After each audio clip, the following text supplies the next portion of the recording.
हाय, आपके साथ मैं हूँ Surabhi Sharma. India TV YouTube channel subscribe करिए, बेल आइकन दबाएं। आपको बता दें, महाराष्ट्र में आज 50,000 से भी कम मामले आए हैं, जबकि कर्नाटक में रोज आने वाले नए केस 50,000 के करीब पहुंच गए हैं। कोरोना को लेकर इस वक्त हर घर में टेंशन है, तनाव है, लोग घबराए हुए हैं। लोगों के मन में बहुत से सवाल हैं, वैक्सीनेशन से लेकर तीसरी वेव तक। आपके मन में जो भी सवाल हो उसे लेकर हमने एक्सपर्ट से बात करके ये रिपोर्ट तैयार की है। इसे देखिए और आपको तमाम सवालों के जवाब मिलेंगे।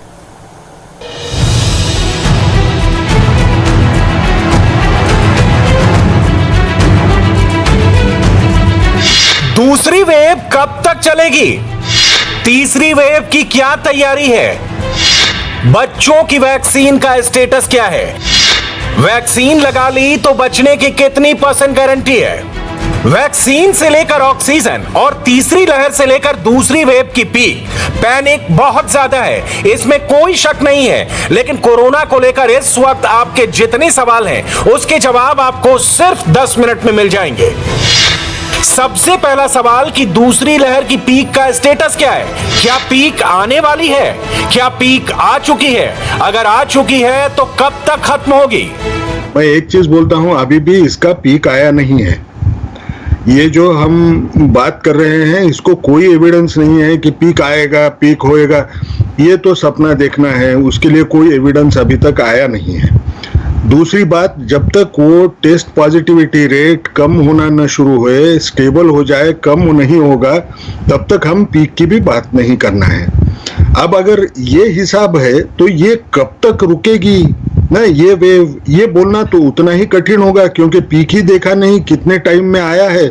आप तो अभी तो आपके इसमें जो तेजी से वो आगे बढ़ रहा है उससे आप डर गए हैं, क्योंकि हमारा देश बहुत बड़ा है। पीक अलग अलग हिस्सों में अलग अलग समय में आएगा। महाराष्ट्र में पीक जो है वो प्रॉब्ली अब आ रहा है या आ चुका है और आस्ता आस्ता केसेस कम होंगे। इस महीने के 15 तारीख के बाद शायद दिल्ली और सेंट्रल इंडिया में हम केसेस को कुछ हद तक कम देखेंगे, और शायद उसके बाद बंगाल और नॉर्थ ईस्ट में भी केसेस फिर कम होना शुरू होंगे। तो अलग अलग एरिया जो है अलग अलग टाइम पे पीक करेंगे। वायरस की अब तक की रिसर्च में यह कंफर्म हो चुका है कि कोरोना की तीसरी लहर भी आएगी। अप्रैल महीने में सरकारी आंकड़े कहते हैं कि करीब 45,000 लोगों की कोरोना से मौत हुई है। 8 मई तक के सरकारी आंकड़े कहते हैं कि मई के पहले 8 दिनों में 30,000 से ज्यादा लोग मरे हैं। इसलिए बड़ा सवाल है कि जब सेकंड फेज में यह हाल है तो थर्ड फेज में क्या होगा? क्या तीसरी वेव दूसरी लहर से भी खतरनाक होगी? अभी भारत में एपी सेंटर बदल रहे हैं। मुंबई में केस कम हुए हैं। दिल्ली और यूपी की हालत अब भी चिंताजनक बनी हुई है। गुजरात और मध्य प्रदेश के बाद अब दक्षिण में कर्नाटक बड़ा एपी सेंटर बन चुका है। केरल और तमिलनाडु के हालात भी खराब हैं। ये पैंडेमिक थोड़ा सा शिफ्ट कर रहा है। पहले महाराष्ट्र में और वेस्टर्न इंडिया में बहुत ज्यादा केसेस आए, एकदम वहां पे काफी बुरे हाल थे। अब वही हाल हम देख रहे हैं सेंट्रल इंडिया में हो रहे हैं। यूपी की बात करें, मध्य प्रदेश की, दिल्ली की, पंजाब की। लेकिन अब अगर हम डेटा देखें तो आस्ता आस्ता बंगाल में केसेस अब बढ़ने शुरू हुए हैं, असम में केसेस बढ़ रहे हैं। तो जो पीक है अलग टाइम पे अलग जगह पे जरूर आएगा और फिर आस्ता आस्ता केसेस कम भी होंगे।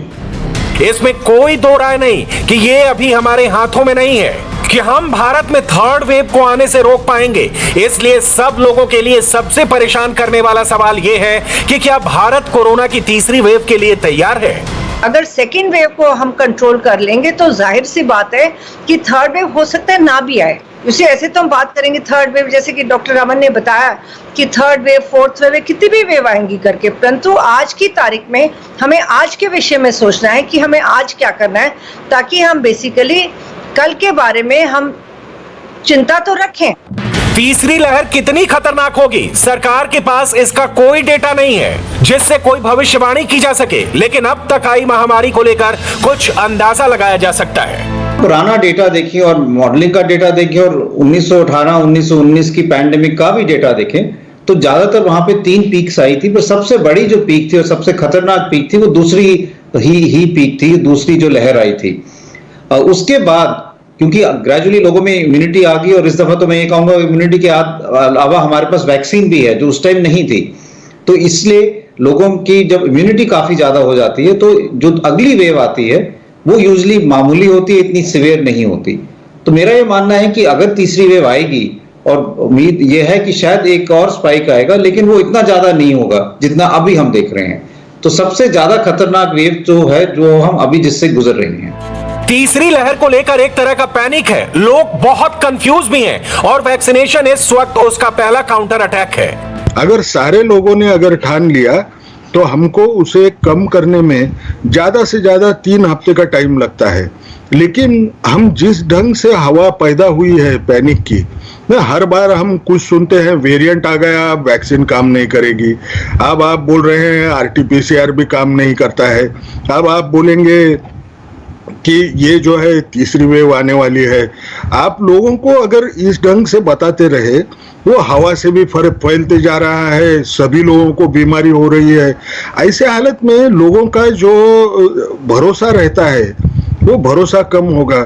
उनको ये क्या लगेगा कि अरे ये तो मैं कुछ भी किया तो भी ये रुकने वाली नहीं है और सरकार भी मुझे मदद नहीं कर सकती, मैं भी खुद को संभाल नहीं पाता हूँ, फिर कौन किसके लिए जिम्मेवार रहेगा।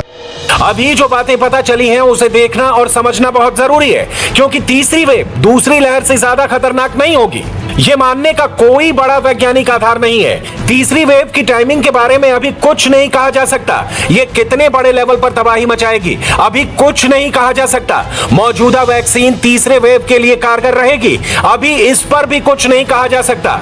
देश के हेल्थ सिस्टम से जुड़े लोग लगातार वार्निंग दे रहे हैं और इसे हल्के में नहीं लेना चाहिए, चेतावनी मिल चुकी है। इसलिए जरूरी है कि हम सब अपनी सेफ्टी बेल्ट बांध लें। इस वक्त सबसे जरूरी है कि वैक्सीनेशन तेजी से हो, यही इस वक्त कोरोना महामारी का सबसे बड़ा उपाय है। शुरू में हमने जब आईसीएमआर का सर्वे हुआ था, उसमें लगभग हमने पाया था कि करीबन हमारी देश के लेवल पे 25% जो पॉपुलेशन थी वो इन्फेक्टेड थी। जो अलग अलग हिस्सों में सीरो सर्वे हुए, अलग अलग तरीके से उनका पता चला। परंतु आपको एक चीज मान के चलनी पड़ेगी, जितना हमारा वैक्सीनेशन कवरेज अच्छा होगा उसी प्रकार से हमारी हर्ड इम्यूनिटी आएगी। और जिसके लिए हमें मिसकम्युनिकेशन नहीं, राइट कम्युनिकेशन की बहुत आवश्यकता है कि वैक्सीन आपके लिए कारगर है, वैक्सीन आपको बचाएगा, बीमारी से भी बचाएगा, आपको सीवियर बीमारी से, हॉस्पिटलाइजेशन से, और वाकई में ही हम देख रहे हैं करके। हेल्थ एक्सपर्ट्स कह रहे हैं कि वैक्सीनेशन के अलावा भारत में हर्ड इम्यूनिटी अभी डेवलप नहीं होगी, लेकिन अगले 6 से 9 महीनों में अस्पताल पहुंचने वाले और मरने वालों की तादाद लगातार कम होगी। हर्ड इम्यूनिटी तब डेवलप होती है जब आबादी के बड़े हिस्से को वैक्सीन मिल चुकी हो या लोग संक्रमण के बाद ठीक हो गए हो और उनमें प्रतिरोधक क्षमता बन गई हो। इसलिए तीसरी वेव को लेकर डर बना हुआ है। कोरोना की पहली वेव ने बुजुर्गों को निशाना बनाया है, दूसरी वेव में नौजवान बहुत तेजी से संक्रमण का शिकार बने हैं, तीसरी वेव में आशंका है कि इससे बच्चों को खतरा हो सकता है, उनको बाद में जाके ज्यादा इन्फेक्शन हो सकता है। और हम देख रहे हैं अभी भी कि यंगर एज ग्रुप में बच्चों में काफी उनमें केसेस हो रहे हैं, क्योंकि जैसे मैंने कहा ये जो वायरस है ये बहुत ज्यादा इन्फेक्शियस है, पूरे परिवार में फैल जाता है, और चाहे बुजुर्ग हो, चाहे बच्चे हो, न्यूबॉर्न्स हो, उनमें भी इन्फेक्शन आ जाता है। इसलिए मेरा ये मानना है कि हमें जो ट्रायल्स हम कर रहे हैं कि बच्चों में वैक्सीन वाले, उनको हम और ज्यादा जल्दी करें, जिससे जल्दी से जल्दी अप्रूवल्स मिल जाएं भारत की वैक्सीन को भी और बाहर वालों को वैक्सीन को भी, कि ये बच्चों में भी हम लगा सकते हैं। और वैक्सीन रोल आउट जो हमने 18 साल से ऊपर के लिए किया है वो बच्चों के लिए भी शुरू कर दें। वायरस के जो नए वेरिएंट्स की रिपोर्ट मिल रही है, जो रिसर्च हो रही है, उसके हवाले से कहा जा रहा है कि तीसरी लहर का वायरस पहली और दूसरी लहर वाले वेरिएंट से करीब 1000 गुना ज्यादा भी खतरनाक हो सकता है और ये बच्चों को तेजी से इन्फेक्ट करेगा। अभी किसी को यह मालूम नहीं है कि कोरोना महामारी कब खत्म होगी, लेकिन हमें इस बात का ध्यान रखना होगा कि ये दोबारा ना उभरे। लेकिन तीसरी वेव ने इस डर को और बढ़ा दिया है। अब वायरस कैसे काम कर रहा है, इसे समझना बहुत जरूरी है। पहली वेव और दूसरी वेव में 6 से 7 महीने का वक्त लगा। भारत में पहली वेव सितंबर 2020 में आई। इस वक्त दूसरी वेव फरवरी 2021 से चल रही है और मई में इसके पीक आने की संभावना है। वायरस के नए वेरिएंट को लेकर डर बना हुआ है। वायरस लगातार रूप बदल रहा है, केस तेजी से बढ़ रहे हैं। हेल्थ केयर सिस्टम को पिछली बार वक्त मिला, तब वायरस भी कमजोर था, लेकिन इस बार वायरस का वेरिएंट अलग है। अब रही बात, क्या ऐसा वेरिएंट आएगा? थियोरेटिकली अगर पूछे तो वो आ सकता है।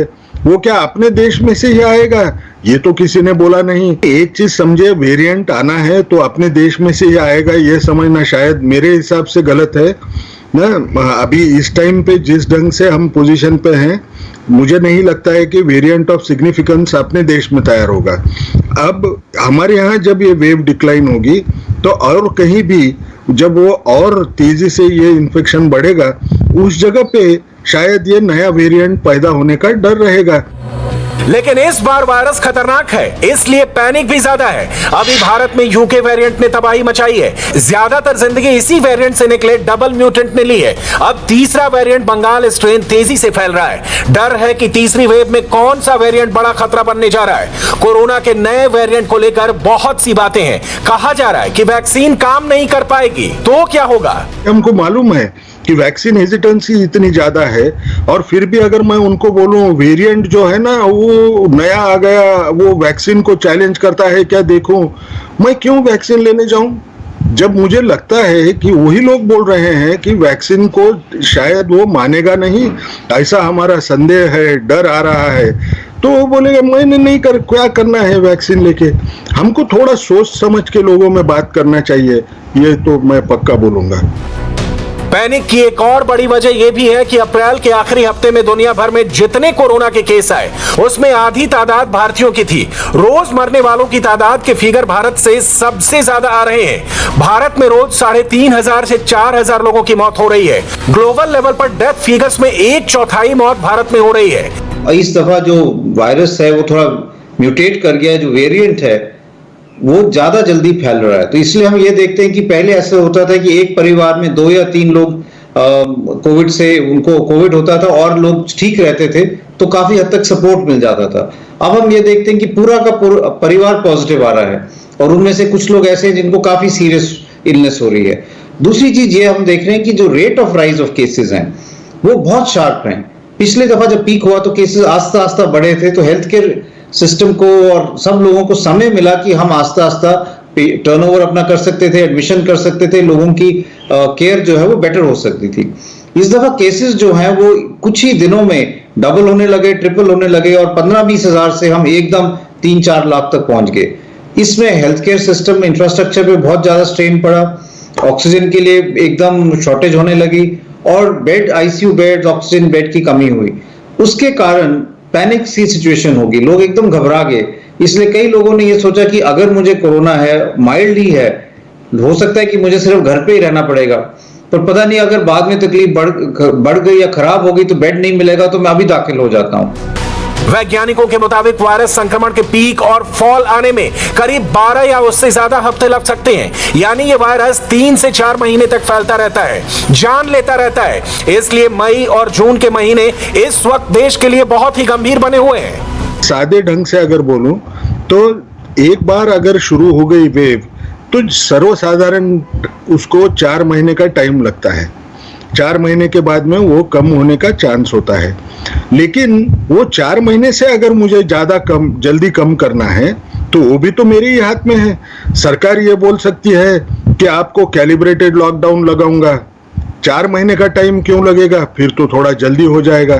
कैलिब्रेटेड लॉकडाउन लोगों ने मान लिया, लोगों ने उस ढंग से बर्ताव शुरू किया तो टाइम और अच्छे ढंग से कम हो सकता है। लोगों ने कोविड एप्रोप्रिएट बिहेवियर का पालन किया, वैक्सीन का रोल आउट हम जल्द से जल्द कर पाए तो भी वो कम होगा।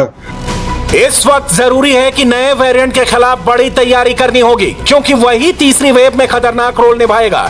इसे लेकर वैक्सीन को अपडेट भी करना होगा। जो आईसीएमआर का डेटा है उससे ये क्लियरली उन्होंने दिखाया है कि जो वेरिएंट्स अभी भारत में सर्कुलेट कर रहे हैं, वैक्सीन उनके अगेंस्ट भी इफेक्टिव है और वैक्सीन उनके अगेंस्ट भी काम कर रही है।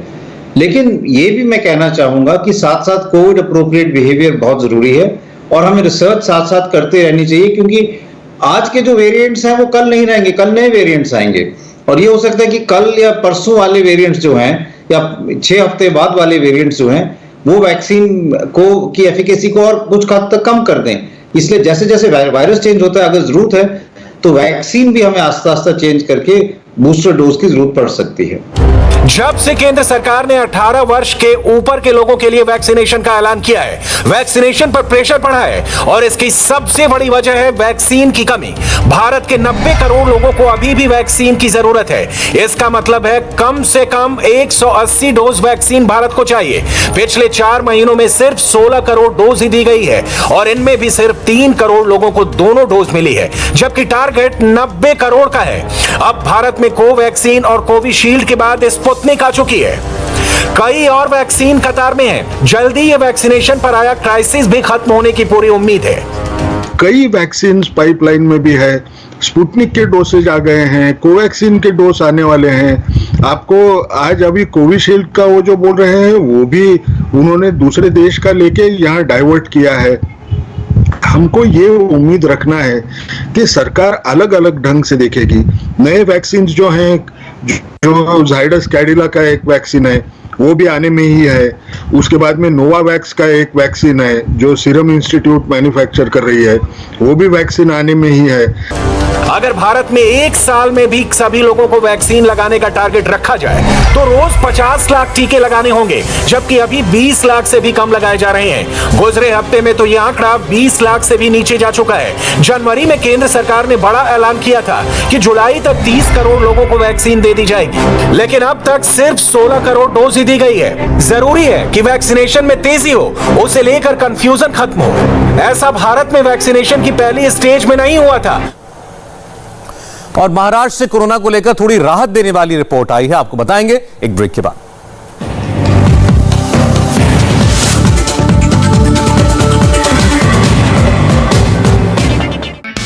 हाय, आई एम सुरभि शर्मा। खबरों से अपडेट रहने के लिए India TV YouTube channel subscribe करिए, साथ में बेल आइकन जरूर दबाएं।